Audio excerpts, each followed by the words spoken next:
Today we are going to worship Sri Krishna as a very great personality, and you know why he came on this earth to establish this is the new form of not Virat, not Virata, but a form by which this country became so prosperous. And by his advent only, he created a beautiful mentality among the people, how to develop this country with dharma. And you had very great leaders who followed him and who worshipped him in a way and created a new world of this America. But unfortunately, as the time passed on, his form vanished from the minds of the people. The reason was Krishna was represented here by a very, very wrong type of people who had no idea about Sri Krishna. That he was a great master of wealth, that he knew how to use the wealth and how to create the wealth with dharma, not with adharma. They all forgot about it completely and gradually started using maneuvering powers, all kinds of adharmic things, cheating, grabbing money, spending their money in absolutely useless things. He is Kubera. He doesn't need any money, of course. He achieves money. And not only that, he lived in money. They said that he created a golden house for him, absolutely made with gold in Dwarika. But it submerged in the water, in the sea. And nobody believed that it is true. But now they have found out his house under the waters, very deep waters. So, all their conjecture about him was wrong, all false. That he was definitely a man who made lots of money by dharma. Also, he was a son of a king, and he built this Dwarika out of gold. It is still there, and people have found it, but under the sea. Thousands of years have passed, but still existed.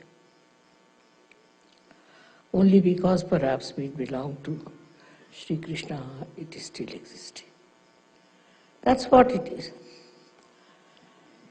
Because he was the one who was for Satya, for truth. He was for truth. And he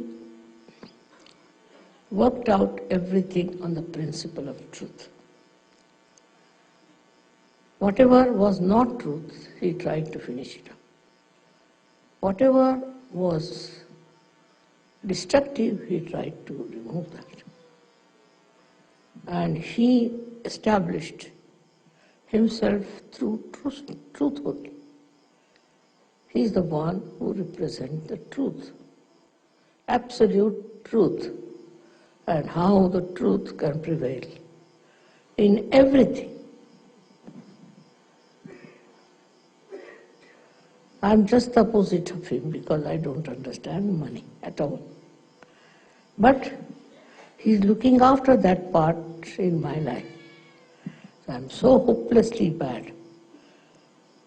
I don't understand banking. I don't understand money. I can't even count money. Now, what can you say to that? But he's there to look after. And I have never a dearth of money, never a dearth of any wealth. It's all full of it. Also, it comes through your sense of satisfaction. If you have that sense of satisfaction, you don't look for money. What happened in your country that some people got money? If you got little money, then you get the taste of money. They are not satisfied people. So like mad, they went on spending on nonsensical things. It is something very much human. After human evolution, after you have reached a certain state of enlightenment, then all these demeaning things like greed all disappear from your character. You don't have that greed in you anymore, and you become extremely a satisfied person. To you, money is there, all right, but it's not so important. It is just that you think you don't need it, and you get it. All done by Sri Krishna all over. Can you imagine? He is doing all this, looking after you and helping you with money. We started Sahaja Yoga without a single pie. I never had any problem. So, one thing, as Kubera, he is the supplier of money. He looks after people who don't have money. He gives money to people who stand by truth, who enjoy the life of truth. It is his work that people enjoy wealth. Otherwise they don't. They have this much, they want to have more. That means they don't enjoy the wealth. They have a little, they want to get much more. Why? Because they are not enjoying whatever they have. But after self-realization, you will see that you enjoy whatever you have. You enjoy it fully, absolutely, and you don't hanker after something that is not there. Doesn't matter if you don't have. Many a times people have asked me, Mother, why not we have the puja of Krishna as Kubera? I said, no. Just now everybody is trying to become Kuber. Let them learn a lesson. And then we will have the puja of Kubera. And that's why today I have agreed to have this puja. Because now you have seen what happens if you have greed. You go on committing all kinds of sins, all kinds of wrong things, which can destroy your country. Such a rich country has now become a poor country. Where is that money gone? They are very clever. Somebody told me today that this money with the insurance. My God, I said, the law is such that you can't get out that money. Secondly, they said that it is in offshore and all that. I said, but see now, they were never afraid that they'll be caught up. And they continued for so many years. But I'm sure one day they'll all be exposed by Kubera himself. So, today by worshipping Kubera, what we are doing, we are going to establish the truth of money. What lies behind the money? What is the point of having money? This country had money. As a result, so many good people came here to work, and you had so many complementary things. You had lots of people who have complimented. Because I think in certain things Americans were a little less. Not in intelligence, but in brilliance I think they were a little bit lacking. So they got very brilliant people from abroad. And also they were very focused people, so they worked it out very well. Also they respected people who came with brains. So this is what happens when you forget that truth is the main point. If you don't have the truth, no use having money. Because what you did was to go around with this thing, that thing, all kinds of things, to just get money. The other day I was traveling through Las Vegas, last year. And when we stopped at that airport, so many people walked into the aeroplane. And they all were looking as if somebody is dead in their family, what has happened. First I couldn't understand. Then said, Mother, they have lost all their money.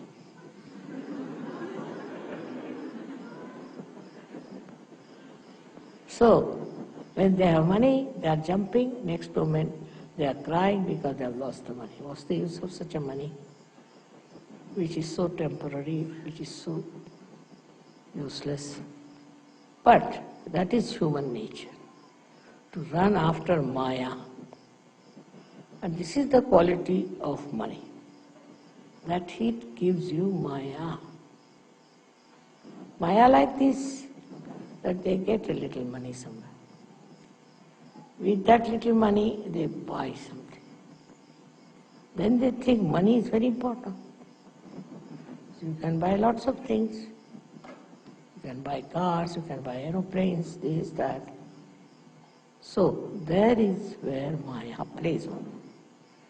And you start running after that mad money, which makes you mad. It's nice that at this juncture they have discovered the falsehood of this Maya money. And I'm so happy that they were all handcuffed and all their power of money was finished. So, this Kubera is working out all these tricks. Krishna is a very tricky, extremely tricky personality. He puts the tricks every action after every action. Now money matters, he first befools you, that you run after it. And then you just discover that it was stupidity. We have a story in our country called Sheikh Chili. He got little money and he got into the grab of this Maya. So he thought, I can do very well. So he started dreaming as to what he should do. So he went and bought lots of eggs. And he said, now these eggs will have little chicks, which will grow, which will I'll sell, and I'll have so much money, like that he was talking. And while thinking about it in his mind, went off to sleep. And then in his sleep he fell on the eggs, and all the eggs broke. So the Maya was over. This should happen early, but if it doesn't happen, then you end up in the jail or something like that. Sahaja Yoga is one thing which gives you a complete vision of the destruction that can follow this Maya business. It is something such a insight that you don't have to do anything with it. I'm different, I told you, I don't understand it at all.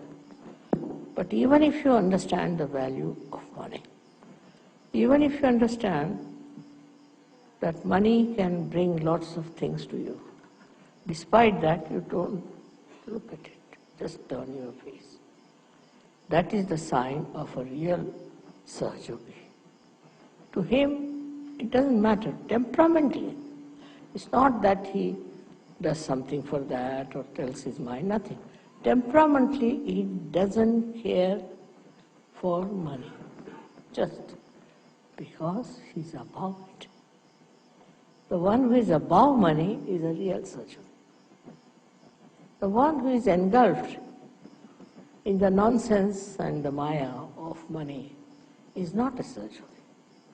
Of course, I have seen most of the Sahaja Yogis are extremely honest, especially in the West. But in India, there's a disease, as you have some here viruses. We have certain viruses in India also. So they still go on running after money. To them, money is important. But in the evolutionary process, if you reach a certain state where you rise above your Nabhi chakra, rise your Nabhi chakra, then money is not so important. It's not so important. To me, I find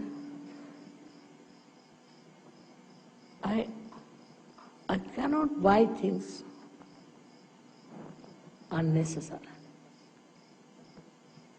Of course, there are so many unnecessary things gathered because you people give me presents, this, that. But myself, you will be amazed, I'm so nervous, or I should say hesitant, or you may call it absolutely absent from the spot where they are doing any business, any purchasing. Come here and fix it, please.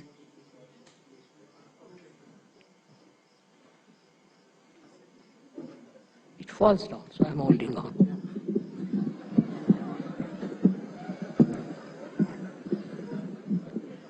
Correct? Now all right.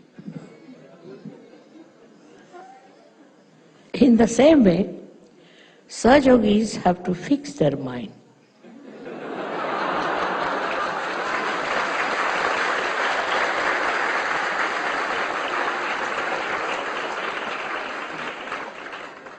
To their spirit and enjoy the powers of pure spirit, your own. That enjoyment, once you get it, you don't fall to your greed.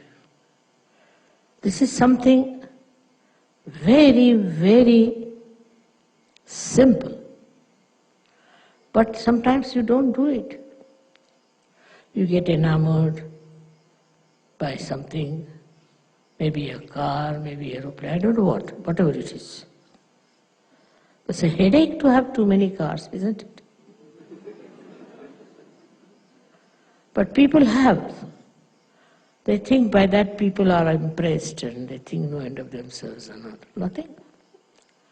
If they are impressed, what is the use to us? What do we get out of it? Sahaja Yogi has his own spirit to enjoy more than anything else. He doesn't want to possess anything. It's a headache to possess things also. The other side of it is a Mahalakshmi. If that principle is within you, Mahalakshmi principle, you will have never a problem of money. On the contrary, you will know how to stop it. So far, as I am concerned, I get fed up of my Mahalakshmi principle. Because I don't know from where it works out, how it works out. without any effort. But temperamentally, I have no interest at all.